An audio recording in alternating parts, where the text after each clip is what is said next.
നമസ്കാരം. പയ്യന്നൂരിൽ ഓട്ടോ ഡ്രൈവറെ വെടിവെച്ച് കൊന്ന കേസിൽ ഭാര്യയും BJP നേതാവുമായ മിനി നമ്പ്യാർക്ക് ജാമ്യം.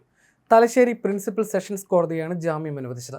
മാർച്ച് 20-നായിരുന്നു കേസിനാസ്പദമായ സംഭവം. മിനിയുടെ കാമുകനായ സന്തോഷ് ഭർത്താവ് രാധാകൃഷ്ണനെ വെടിവെച്ച് കൊല്ലുകയായിരുന്നു. ഗൂഢാലോചന കുറ്റമായിരുന്നു മിനിക്കെതിരെ ചുമത്തിയത്. കൈതപ്പുറത്ത് പണിയുന്ന വീടിനുള്ളിൽ വെച്ച് രാധാകൃഷ്ണനെ സന്തോഷ് വെടിവെച്ച് കൊല്ലുകയായിരുന്നു. മിനി കൊലപാതകത്തിന് മുമ്പും ശേഷവും സന്തോഷിനെ ഫോണിൽ ബന്ധപ്പെട്ടിരുന്നതായി പോലീസ് കണ്ടെത്തിയിരുന്നു. മിനി നമ്പ്യാരുടെ ഗൂഢാലോചന പങ്ക് കണ്ടെത്തിയത് പോലീസ് നടത്തിയ ശാസ്ത്രീയ അന്വേഷണത്തിലായിരുന്നു. ഫോൺ പോലീസ് ശാസ്ത്രീയമായി പരിശോധിച്ചപ്പോഴാണ് കൂടുതൽ വിവരങ്ങൾ ലഭിച്ചത്.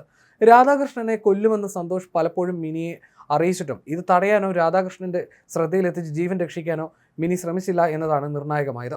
കൊലപാതകം നടന്ന മാർച്ച് 20-ന് സന്തോഷും മിനി നമ്പ്യാരും തമ്മിലുള്ള ഫോൺ സന്ദേശങ്ങൾ പരിശോധിച്ച ശേഷമാണ് ഗൂഢാലോചനയിൽ മിനിക്കും പങ്കുണ്ടെന്ന് കണ്ടെത്തിയത്. ഇരുവരും തമ്മിലുള്ള അടുപ്പം രാധാകൃഷ്ണൻ പലതവണ ചോദ്യം ചെയ്തിരുന്നു. കൊലപാതകം നടന്ന ദിവസവും രാധാകൃഷ്ണൻ ഭാര്യയെ ഈ ബന്ധത്തിന്റെ പേരിൽ ശകാരിച്ചിരുന്നു. വെടിവെച്ച് കേട്ടിട്ടും കൊലപാതകം നടന്ന വീട്ടിലേക്ക് തൊട്ടടുത്തുണ്ടായിരുന്ന മിനി വന്നില്ല. ഒരു വർഷം മുൻപ് ഫേസ്ബുക്കിൽ വന്ന കുറിപ്പിന് പ്രതി സന്തോഷ് അഭിപ്രായം രേഖപ്പെടുത്തി. ഇതിന് മിനി ലൈക്ക് നൽകി. ഈ ലൈക്കിലൂടെയാണ് ഇരുവരും പരിചയത്തിലാകുന്നത്. ഈ പരിചയം വീട്ടിലെത്താൻ ഇരുവരും സഹപാഠികളാണെന്ന് ഭർത്താവ് രാധാകൃഷ്ണനോടും വീട്ടുകാരോടും കളവ് പറഞ്ഞു. സഹപാഠി ബന്ധത്തിൽ പുതിയ വീട് നിർമ്മിക്കാനുള്ള ചുമതലയും സന്തോഷം നൽകി. ഇവർ ഒരുമിച്ച് പഠിച്ചിട്ടില്ലെന്നാണ് പിന്നീട് തെളിഞ്ഞത്. പൂർവ്വ വിദ്യാർത്ഥി സംഗമത്തിലാണ് വീണ്ടും സന്തോഷിനെ പരിചയപ്പെട്ടത് എന്ന കള്ളവും മിനി പറഞ്ഞിരുന്നു. എന്നാൽ ഇതും പിന്നീട് വ്യാജമാണെന്ന് തെളിഞ്ഞു. ഇൻസ്റ്റാഗ്രാമിലും ഫേസ്ബുക്കിലും റീൽസിലൂടെ അറിയപ്പെടുന്ന ആളുകൂടിയാണ് മിനി. സിനിമാ രംഗങ്ങളും ഭർത്താവിനോടുള്ള പ്രണയവും എല്ലാം റീൽസിലൂടെ അവതരിപ്പിച്ച് പോസ്റ്റ് ചെയ്യാറുണ്ടായിരുന്നു മിനി. ഇതിലൂടെയാണ് സന്തോഷിനെ പരിചയപ്പെടുന്നത്. കുറഞ്ഞ കാലയളവിനിടയിൽ മിനി സന്തോഷമായി നടത്തിയത് 3000-ഓളം ഫോൺ കോളുകളാണെന്ന് പോലീസ് കണ്ടെത്തിയിരുന്നു. ഇരുവരും തമ്മിലുള്ള അടുപ്പം പലതവണ രാധാകൃഷ്ണൻ വിലക്കിയിരുന്നു. ഭർത്താവിന് വധഭീഷണിയുണ്ടെന്ന് അറിഞ്ഞിട്ടും വിവരം പോലീസിൽ അറിയിക്കാൻ മിനി മുതിർന്നില്ല. മാർച്ച് 20-ന് വൈകിട്ടാണ് കൈതപ്പുറത്ത് പുതുതായി നിർമ്മിക്കുന്ന വീട്ടിൽ വെച്ച് രാധാകൃഷ്ണൻ വെടിയേറ്റ് മരിക്കുന്നത്. ആ ദിവസം തന്നെ പ്രതി സന്തോഷിനെ സംഭവ സ്ഥലത്ത് വെച്ച് തന്നെ പോലീസ് പിടികൂടിയിരുന്നു.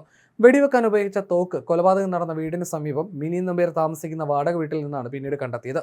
സന്തോഷിന് തോക്ക് നൽകിയ സിജോ ജോസഫിനെയും പോലീസ് അറസ്റ്റ് ചെയ്തിരുന്നു. ചോദ്യം ചെയ്യാനായി പരിയാരം പോലീസ് സ്റ്റേഷനിലേക്ക് വിളിച്ചു വരുത്തിയായിരുന്നു മിനിയെ പോലീസ് അറസ്റ്റ് ചെയ്തത്. പയ്യന്നൂർ 1-ാം ക്ലാസ് മജിസ്ട്രേറ്റ് കോടതിയിൽ ഹാജരാക്കി പിന്നീട് റിമാൻഡ് ചെയ്യുകയായിരുന്നു. ദീർഘകാലമായി മിനി നമ്പ്യാർ പ്രതിയുമായി അടുപ്പത്തിലായിരുന്നു. ഇരുവരും തമ്മിലുള്ള വാട്സപ്പ് സന്ദേശങ്ങളും ഫോൺ രേഖകളും പോലീസ് വിശദമായി പരിശോധിച്ചിരുന്നു. മിനിയുടെ സന്തോഷിന്റെ ഇടപെടലിൽ സംശയം തോന്നിയ രാധാകൃഷ്ണൻ മിനിയുമായി വാക്കുതർക്കവും ഉണ്ടായിരുന്നു. പോലീസിൽ പരാതി നൽകി. തുടർന്ന് മിനി അമ്മയുടെ കൂടെ കൈതപ്പുറത്ത് വാടക വീട്ടിൽ താമസമാക്കി. ഈ വീട്ടിൽ പലപ്പോഴും സന്തോഷ് എത്താറുണ്ടെന്നും അന്വേഷണത്തിൽ തെളിഞ്ഞു. ഈ വീടിന്റെ അടുത്തായിരുന്നു രാധാകൃഷ്ണൻ വീട് വെച്ചിരുന്നത്. ഗുഡ്സ് ഓട്ടോറിക്ഷ ഡ്രൈവറും BJP പ്രാദേശിക നേതാവുമായിരുന്നു KK Radhakrishnan. Mini Nambiar BJP മുൻ കണ്ണൂർ ജില്ലാ കമ്മിറ്റി അംഗമാണ്. കൊലയാളിയായ സന്തോഷ് അവിവാഹിതനാണ്. കൊലപാതകത്തിന് പിന്നാലെ തന്നെ മദ്യലഹരിയിലായിരുന്ന പ്രതിയെ പോലീസ് അറസ്റ്റ് ചെയ്തിരുന്നു. തുടർന്ന് ചോദ്യം ചെയ്തതിൽ നിന്നാണ് കൊലപാതകത്തിന് കാരണം കണ്ടെത്തിയത്. ചാറ്റുകളും വാട്സപ്പ് കോളുകളും അത് ശാസ്ത്രീയമായി തെളിയിക്കുകയും ചെയ്തു.